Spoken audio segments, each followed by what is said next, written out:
Hi, my name is Amanda Lamond. I'm the Director of the Centre for Integrative Law and founder of Walela Women Leading Law. Today, I'm going to be talking to you about standing in your power.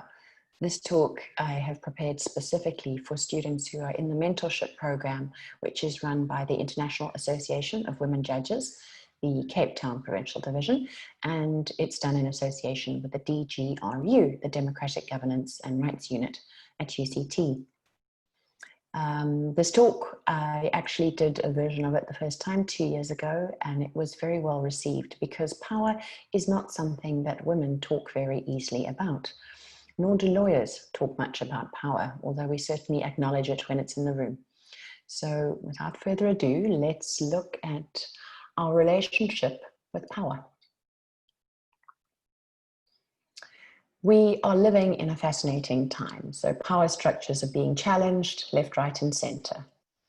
There is a sense of instability because nobody knows quite what's going to happen next. And there's so much happening right now on this planet, which is about the balance of power. And the balance of power is working its way through all systems, which is including our family systems. And you'll not only be aware of the power struggles which are happening at the realms of government and other societal systems, but also you probably may have found that you are juggling the real issue of the balance of power in your most intimate relationships right now. So if you are, then you're not alone. In South Africa, we've been seeing the infringement of constitutional rights as a result of regulations being declared overnight by one or other minister. And so this question of who has the power in government is under scrutiny. We have world leaders with extraordinary power who are being exposed as not really knowing what's going on or how to manage a pandemic. And the good news is that we have seen some women leaders, for example, Jacinda Ardern in New Zealand, who have really been shining as examples of what global leadership can look like. And it's been the women who are stepping up to the plate. However, we also have situations like Jay-Z now running for president. And what does that tell us about what society regards as powerful? We are certainly living in interesting times. The Black Lives Matter movement reflects the current social zeitgeist, challenging the power structures of a world which is built on white supremacy.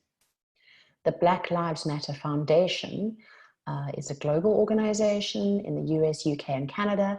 And sometimes it's necessary to distinguish between the actual foundation and the movement because the movement is far greater than the actual organization that is called the Black Lives Matter Foundation. The foundation says that their mission is to eradicate white supremacy and build local power to intervene in violence inflicted on Black communities by the state and vigilantes. So massive shifts happening all around the world in every sphere in terms of power relations right now. If we turn to the legal profession and power, this image is of the top 10 rated lawyers at the Merrill Lynch Investment Bank in 2013. This is what the power in law has traditionally looked like. So very white and very male, but this is changing. And I hope that I'll be able to find a picture of what the top investment banks leaders at the moment in 2020 look like, because I'm hoping that we're going to see a very different profile. Things are changing. So lawyers have great power, and with power comes great responsibility. But it's been curious to me for a long time why lawyers aren't taught about this. There are universities internationally that have embraced teaching lawyers about leadership, who have realized that lawyers are naturally going to be leaders in society by virtue of their role. However, there are many that aren't including any subjects around leadership, around self-management, around your own leadership style, what it means to actually govern and lead others. And to me, that's an enormous failure. We're sending people out into the world with law degrees who will, many of them, become powerful leaders, and yet we're not equipping them with any of the skills. So I don't know if you want to take a moment to just reflect on your own university progression right now, and has anybody spoken to you about leadership and about your power and about how to harness your own power? And if not, why not? And why is space not being made for this? And if you do have mentors or lecturers who are discussing that, go and ask for more. So I want to share a wonderful quote with you, which is from this man called Robert Benham, who was appointed the first African-American to serve as Chief Justice of the Georgia Supreme Court in 1989. It was a big deal as an African-American because Georgia is one of the southern states in America. So for those of you who don't know, they only abolished slavery like a couple of years ago. So to be appointed as an African-American man as Chief Justice was an enormous accomplishment. And he's a wonderful man. So he said there are three fundamental professions found in all civilized societies: the medical profession, which heals the body, the clergy, which heals the soul, and the legal profession, which properly understood heals breaches in the social fabric. I loved that quote when I saw it because something really resonated with me around the poetry of the way he put that, but that the legal profession's role is to heal breaches in the social fabric. And when we see our role like that, it's an incredibly important role and one which we should regard perhaps, as a sacred duty in terms of what we are doing for people's relationships, for the country and for the world. And I feel like that is also something that's missing in the way people regard law today. It's certainly not just a way to get rich. And as you know, lawyers work very, very hard for their bucks. It's no longer a profession that I would say if you want easy money, you go be a lawyer. I think that's a misnomer. That was an idea. Although there are certainly some who still charge very, very, very exorbitant rates per hour, but that's another subject. But this idea that lawyers are actually there to serve the greater good and heal breaches in the social fabric, I want you to hold on to that and question in your own life, is that true for you? So what is power? I mean, we know power when we see it, or hear it, but it's actually kind of difficult to define power. If we look at a dictionary definition, it says the ability or capacity to do something or act in a particular way. I will do everything in my power to help you, for example, or his powers of concentration. It's also the capacity or ability to direct or influence the behavior of others or the course of events. For example, a political process that offers people power over their own lives, or an expression like "she had me in her power." It also refers to political or social authority or control, especially that exercised by a government. So you talk about the party had been in power for 8 years. It can also refer to physical strength and force exerted by something or someone. So we talk about the power of the storm. Or it could be a surge of power from an electrical engine.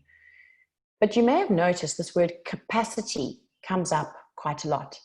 And I just want to turn to that for a moment, because I see there as being these two quite distinct aspects of power. The one is the being and capacity, and the other is more about doing and performance. So there's a more internal one, and then there's the more external, out in the world, performance-based one. So the being and the doing. You get powerful beings, and then you get people who are powerful in terms of the actions they're able to accomplish in the world. A very important part of the message I want to share with you today is this, that women fear their own power. Women have an uneasy relationship with power. We admire it. So we admire powerful women like Oprah or Leona Tirana, our Constitutional Court judge, or Tuli Madonsela, Jacinda Ardern, New Zealand Prime Minister, Beyonce, Michelle Obama. And we might be envious of their fame and their popularity maybe, or their influence. But yet the subject of power is not something that women talk easily about. So why is this? Well, women are programmed to believe that having power comes at the expense of something else. And that something else is usually relationships. So we are actually biologically wired and socially programmed. So the two, biologically wired and socially programmed, to value maintaining relationships and people's feelings and their needs and preventing harm. If you look at the neuroscience around the female brain versus the male brain, it's fascinating because in all the sections which are responsible for connections and emotions, and the connections being the relationship part of the brain, women have far more of those. There's an intensity clustered when you look at the activity in the brain.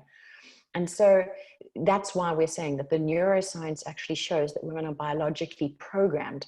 The role we play in society and are meant to is that of relationships and connection and holding things together, which is why when we look at societal groupings, while men are out there fighting wars, it's women who are keeping society together and keeping things going.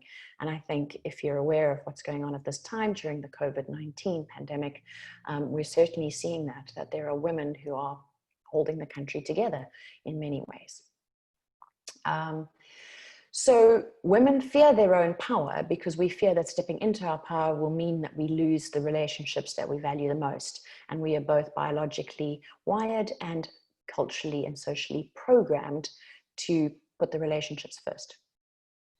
So we believe stepping into our power is going to cost us. And we may believe that consciously, and we may believe it subconsciously. But the issue is that not stepping into our power actually costs us more. There is a time in our lives, usually at midlife, when a woman has to make a decision, possibly the most important psychic decision of her life. And that is whether to be bitter or not. Women often come to this in their late 30s or early 40s. They are at the point when they are full up to their ears with everything and they've had it, and the last straw has broken the camel's back, and they are pissed off and pooped out. Their dreams of their 20s may be lying in a crumple. They may be with broken hearts, broken marriages, broken promises.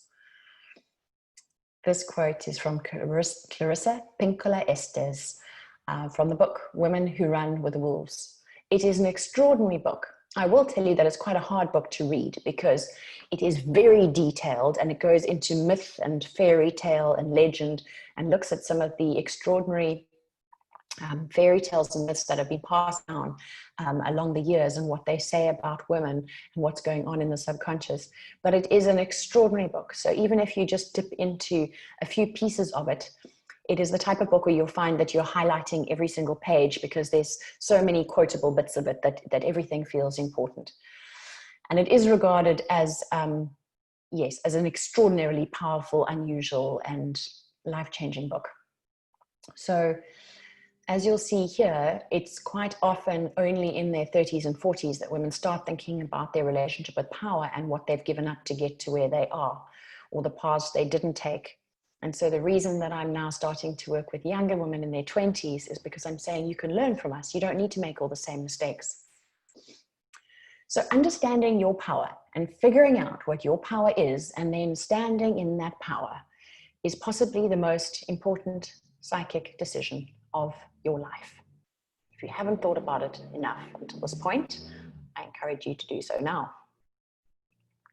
Let's look a little bit at more detail at this issue of power versus force, because very often the two are confused. So power is a more still thing. For example, gravity. It doesn't have to be justified. It is complete. It requires nothing from the outside. Power energizes, it gives forth, it supplies.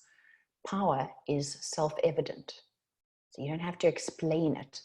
For example, like health is more powerful than disease. You can't argue that it is. The concept of health is more powerful. It doesn't mean that disease doesn't sometimes triumph. Faith is more powerful than doubt. Things head towards the thing that has power. Then if we look at force, force is always moving against something. Force has to be justified. It constantly needs to be fed energy. Force consumes energy as well. It's arguable, and the goals of force are transient, okay? They change.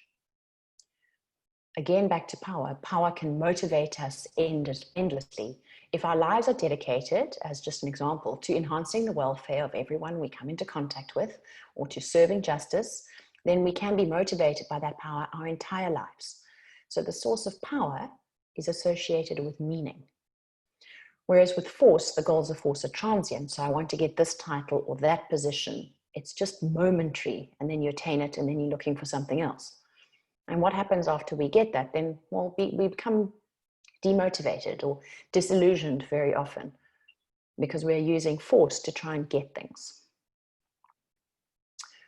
Where does power come from? Well, if we look at it very simply, there are two types of power. There's the externally conferred power. So, you're given the title, and you're given power from the outside world recognizing you. And then there's this other side, which is your internal power. And that's the side that you can probably tell from the way I talk that excites me more. It's this internal journey. It's this, what's going on in the subconscious, because that in the end has more effect on our lives than things from the outside. What we're taught at university and by our culture is to live from the outside in. So if I have this, then I will feel that. It's all about the external. But actually, life works the other way around. We need to, in ourselves, believe that we are capable and confident and be in our power in order to attract those things. So, for example, you're not going to become CEO or to make a partner unless internally you have that belief in yourself. So we need to look at what we're trying to do on the outside, but it's as important, if not more so, to look at what's going on the inside of ourselves. We are all born powerful, but we get caught up in our identity, our egoic self, and that tells us that we are not powerful. So if you look at children and you ask them what they want to be one day, children think that they could be anything, do anything. They don't have limits. They want to be superheroes. But somewhere along the line, through years of schooling and our parenting, we disconnect from our power. And we start to then live from our identity. So which is a collection of beliefs, very often based on our wounds of our childhood. And this becomes a filter through which we view our lives. And we carry around, for example, could be some experience with a teacher when you were 7 years old and you were called to, recite something you were supposed to have learned the night before in front of the class. And as a result, you couldn't remember it and you were humiliated. You may carry that humiliation because of the neural wiring with you your whole life and believe that I can't speak in public and that I am not good enough and that I am not good at this. And very often it was just a momentary thing. It happened when you were 7 and yes, maybe you're put on the spot. But the sad thing is that we carry these stories with us. So we need to start looking at the stories we're carrying, do a little bit of that subconscious, digging to see what is affecting us in the now and what stories can we let go of so that we can birth new stories and new visions and move into being a more powerful version of ourselves, not held back by the past and our limitations. It's very interesting to look at left brain versus right brain. So lawyers, are considered to be logical and left brain. And that's, if you struggle to remember them, that's the way I always remember it. It's like logical is left brain, logical, linear, left brain. And then the right brain is the creative side. But there are huge numbers of lawyers who are immensely creative and need to come up with creative solutions to things all the time. And it's not actually healthy to work on only one side of your brain. So it doesn't mean everybody can be an artist or, paints, but it does mean that we need, for full brain functioning, to really be in our power, we need to harness both sides of the brain. So the problem with law is that we're trained you must use your intellect to understand everything. But so much of what I'm talking about today is not really understandable with the intellect. So stepping into your power actually means stepping outside of logic and rationality and reason. You're not going to fully grasp this concept of power until you're ready to move out of the left brain. That is my firm belief. Where else can power come from? Well, I think that the true source of power is the infinite source of life. You may know this infinite source of life by a name. You may call it God or Allah or Yahweh or Jehovah, or maybe you call it the universe. Today, I'm not doing a religious lecture by any means, because I respect that there are many paths. But I believe that we do need to acknowledge that there is some power that's greater than ourselves, that we're, as little human beings, we're not at the center of the universe. We are not controlling everything. And another way to look at this is that our power comes, on the one hand, we've got the small self, okay, so the identity, the egoic self, and that one is based in fear. So it's fear of not being good enough, fear of not earning enough money, fear of not being safe, fear of not being respected. And then you've got this other self, which is your greatness and your higher self, or your self with a capital S. And when you tap into that, it's extraordinary what you're actually capable of. So when you tap into that greater power, that's when you can be in jail for 27 years and you can come out filled with love and hope, ready to reunite a country. That's the hope. That is the power that can move mountains. When you step out of the identity or egoic self and into your higher self, your greater self. So power comes with awareness, the ability to separate your identity from your higher self, your spirit. So even while you can still feel that your emotions are maybe being triggered, if you're able to witness this, that's what awareness is. You're able to see it happening and go, gosh, look at myself, instead of being completely consumed by whatever that trigger is. So being able to have that slight distinction and see what it is you are doing and catch yourself in time, hopefully before you've acted out, but sometimes it's after that. So if you can subtly sense, oh, I'm feeling disempowered, this situation has triggered me, that's enough to insert like a little shaft of light into what could become quite a dark situation if you act out from your identity. Because we all know that someone's triggered us and then we have erupted and it ends up being a really horrible, uncomfortable, destructive situation. We damage the relationship, we say things that we didn't mean. So all we need is that pause, that moment when we catch ourselves and have that sense of just awareness, like a little gap where we're not consumed and we go, oh, this has triggered me, I'm going to choose to act in a different way. So that's why I call it, if you're able to pause, that's like having a little shaft of light into what is the darkness. So the darkness is when we act in ways of which we're not proud later, behavior that causes us shame. So I'm not saying that you should seek enlightenment or try and be, some Zen master who never gets triggered by anything. It's just that in that ability to pause, that's where our power lies. And great people have that. I was listening to a talk by Deepak Chopra the other day, and he said he never gets angry anymore, ever. He said, you can ask my family, I never get angry because something in me has changed, that I don't need to take on whatever anybody else does anymore. And I thought, wow, now that sounds next level enlightenment. So power comes from awareness, the power of pause. But most of our lives, we kind of live on automatic pilot. So we are just run on these scripts that we're not even aware of, that are like playing out as if they're computer games. This sort of programming from our cultural and societal condition and our family and all of those wounds, like these scripts are just playing.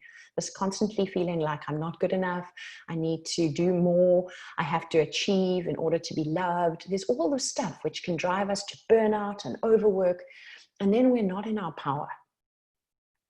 So we are able to reprogram ourselves. That's the good news, okay? That's the miracle of life. Change is not going to come from your intellect. The intellect is tied up with the identity, okay? The identity always wants to know. The identity wants to know how. So whenever you're thinking, how is this going to work? How am I going to do this? How? All of those how questions are coming from your identity. They're not coming from you being fully in your power and trusting that your higher self has a plan. And I'm not saying you sit back. You absolutely have a huge amount of work to do. So it's not about sitting back and just letting something, take over. But it's about not getting caught up in those scripts, about being calm and centered and listening to that deep intuitive voice that helps you know what the next right thing to do or say is. So the change you seek, which is hopefully a movement to greater inner peace, so that you do feel at peace and in your power. And who doesn't want to feel less anguished and more at peace in the world? That change will come not from thinking, but by stepping into awareness, a greater awareness of yourself with a capital S. And I think that Susan Dijkhoff's book, Lawyer Know Thyself, is a wonderful place to start, because it's all, as you can see there, it's a psychological analysis of personality, strengths, and weaknesses. And it's all about lawyers, and it's fascinating to understand the different types of lawyer personalities that there are, and why people are drawn to the legal field, what burnout, looks like, why it's so high, why is depression and a more pessimistic view on life so prevalent amongst lawyers. It is a treasure trove of information. So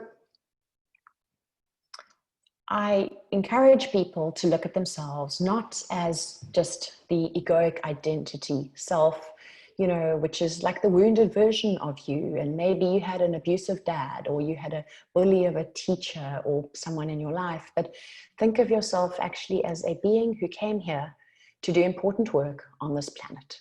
You came here for a reason, and you've got work to heal conflict or to seek justice for wrongs that should never have been committed. And this is not something that you can learn in a book. You may read about the concept, but what you actually need is experience. This is not just going to come from here. It's going to come from here. Moving from your head into your heart. And there's a wonderful Indigenous American saying, which is that the longest journey you will ever make is the journey from your head to your heart. And if you truly want to be in your power, you are going to need to make that journey from your head into your heart. That certainly doesn't mean being governed by your emotions, as I've been explaining, but it's about harnessing the power of both. That extraordinary intuitive knowing from a higher source combined with your extraordinary intellect, those together, that's true power. So step into the wild, into nature, where your thoughts can cease for a while, and you can reconnect with your body and not just be in your mind. It doesn't have to mean climbing a mountain. It can just mean walking in a park in your city. It can just mean getting out of the office to feel sunshine on your face during your lunch break, feeling grass under your feet, just stepping outside of that sometimes heaviness of human identity and the craziness of the whirring mind, the phones, the technology that keeps us plugged in and switched on endlessly. You're not going to tap into the true higher self when you are constantly on that hamster wheel with the brain going. You need to step out into nature, breathe, slow things down, and then you will feel that's when your best ideas start to come of how to solve problems. So even great lawyers find that solutions to cases come when they're in the shower or going for a walk. Hours sitting at your desk, that's not when inspiration strikes you. It needs to come sometimes from another place. And you need to allow space so that your best thinking can come through. If your mind is always filled and you're always on your phone or reading a magazine or on just constant input, that space isn't there for your true creative power to actually come through, for your best ideas to come that are going to guide you. So the energy, if you work in places like courts, can be quite heavy, and it's easy to become filled with despair if you don't consciously seek out space in which you can spend time with who you really are. We mistakenly believe that we are separate from each other, that I'm over here and you are over there in your body, and we've been under this separation illusion our whole lives. But know that it's not actually like that in all cultures. Because the word Ubuntu says that I am because you are. And there are similar words in many indigenous cultures. Africa is not the only country to have a word like that, or South Africa. So in many parts of the world, children are actually raised differently to know that we are connected, that you belong to a group, that you belong to a tribe, and that what is done to one person is done to all. But somehow in the modern world, we've really moved away from that. We've chosen to turn our back on this knowing. So we isolate, we yearn for connection, yet we feel alone. And alone we are fearful. We fear for our survival, we fear that we won't be loved, we fear that we are not good enough. Those are all fears of the human identity. So transcending that fear is possible, but it's difficult. So it's not entirely that you're never going to be afraid again, but as you come to know yourself with the capital S, your higher self, your true self, then you come to feel less alone because you know that you are actually held by something that's much greater than you. You tap into a source of power that you may not have known existed. It is the power that moves mountains. It is the power that parts oceans. and it is a power which can open hearts and minds. Your legal career may take you in many directions, many of which will give you huge power over other people's lives. Whether you're doing commercial law transactions, or you're doing divorce work or adoption work, or any sort of family law work, really. But you are, even with deceased estates, you have power over people's lives. And that is a sacred responsibility. So this now is your choice. To stay small in fear, believing that only with force can you control or dominate people who are bad or who are wrongdoers, or whether you choose to open to this extraordinary power of love. And it doesn't mean weakness. It doesn't mean ignoring injustice or condoning acts of violence. So working with the power of love is not about ignoring what is bad in the world, but it does mean this. It means seeing in every human the spark of the divine being that he or she truly is. And even when you are incapable of seeing it. So, for example, with magistrates who deal with some of the most heinous crimes, where it seems impossible to see the humanity in that criminal who is before you, even then, can you hold yourself open to trusting that this person in front of you who committed this crime, this person is also a child of God or of Allah or of Yahweh? And can you ask whatever you call this infinite creator of everything, just the willingness to see this person differently, the willingness to see their humanity and their divinity, because just the willingness to do so can change you. When I shared this talk 2 years ago with a group of magistrates, before I had shared my message, I asked all of the magistrates to share an example of being in their power. And one magistrate, a young magistrate, stood up and said she'd had a really difficult experience the day before, where she'd had to sentence somebody to a very long sentence. And she explained how difficult she found that, because you're incarcerating somebody for a very long time, effectively almost ending their life. This man had beaten his wife senseless. But at the end of the proceedings, when she sentenced him, he thanked her. And she wasn't sure that he'd understood. So she said, hold on, before he was, asked to leave the courtroom, she said, I don't know if you've understood the sentence. And he said, yes, I have, but I thanked you. And I just want to say something to you. I want to thank you because you are the first person who has treated me as a human, as a person in so many years.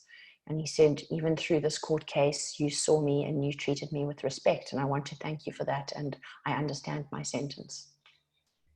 And she was deeply moved by this.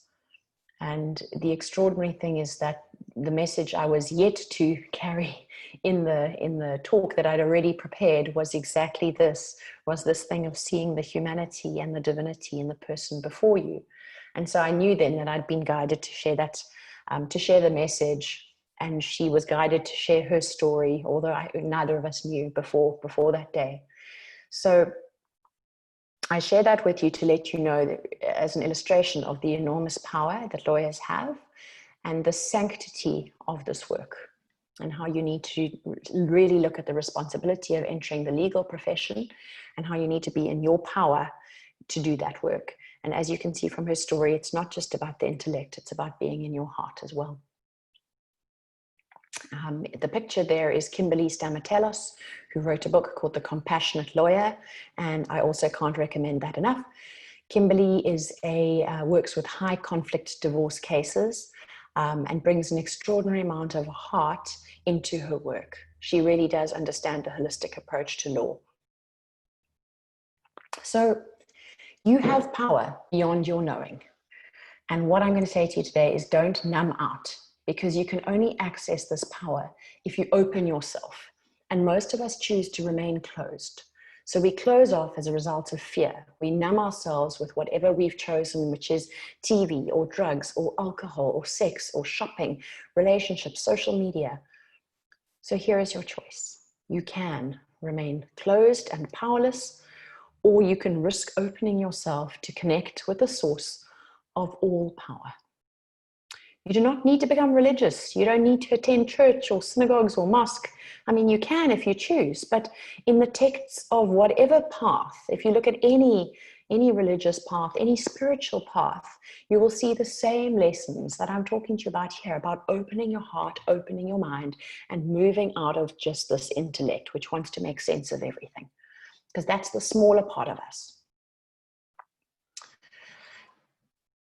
Of course, there's risk. There is risk that you are going to feel too much, that the world and all its pain will enter your already fragile body in ways that you feel you cannot hold.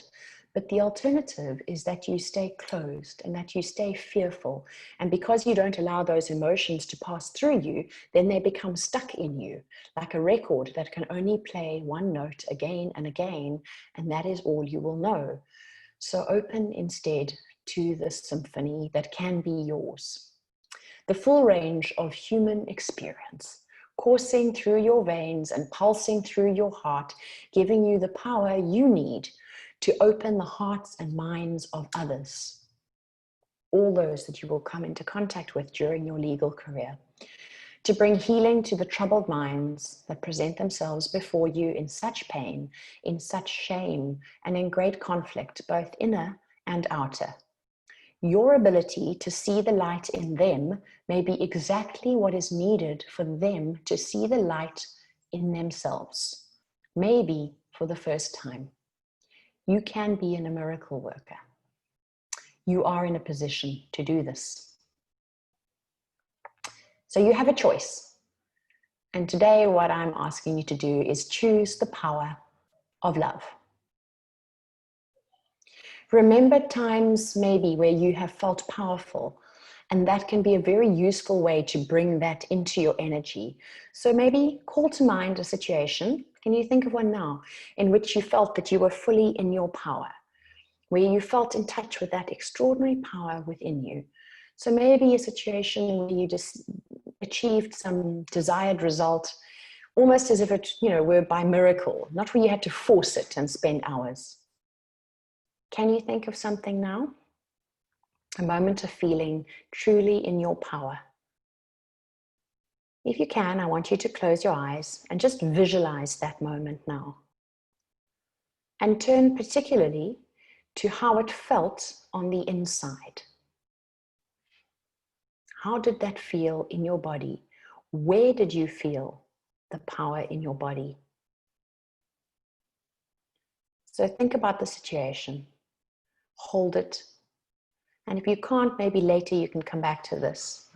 And choose a symbol that can represent that feeling. Is there a symbol that you can think of that would help you to remember that moment? And maybe you can find an image of that, print it out, Google search something, and put it up as a symbol for you of being in your power. And maybe you can use that symbol whenever you're going into a situation that's challenging to help you remember to stay in your power. So to finish today, I want to say you may need to do some therapy or coaching to uncover where you've given away your power in the past, power that you may not have reclaimed. You may need to examine your current relationships carefully to see where the balance of power is not aligned to your highest self. Because you will need to become aware of the value you ascribe to yourself. And this is evidenced by how you treat yourself, which is why self-care is not a frivolous subject. It is a critical factor in the impact that you have upon the world. So how you treat yourself is going to really determine how in your power you are, because the value you ascribe to yourself is shown by that. If you cannot value yourself, and you give away too much in order to be loved, accepted, or just to keep everyone else happy, you will end up becoming invaded energetically and your power has been removed. So I want you to start today by observing yourself and making a commitment to stepping back into your power. I hope that this has been useful. I'd welcome questions, so please feel free to reach out and we can continue the conversation on our social media platforms. Good luck with stepping into your power.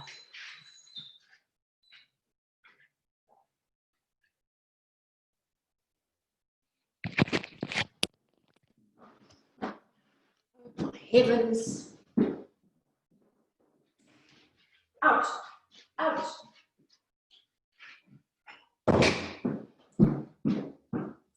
Right.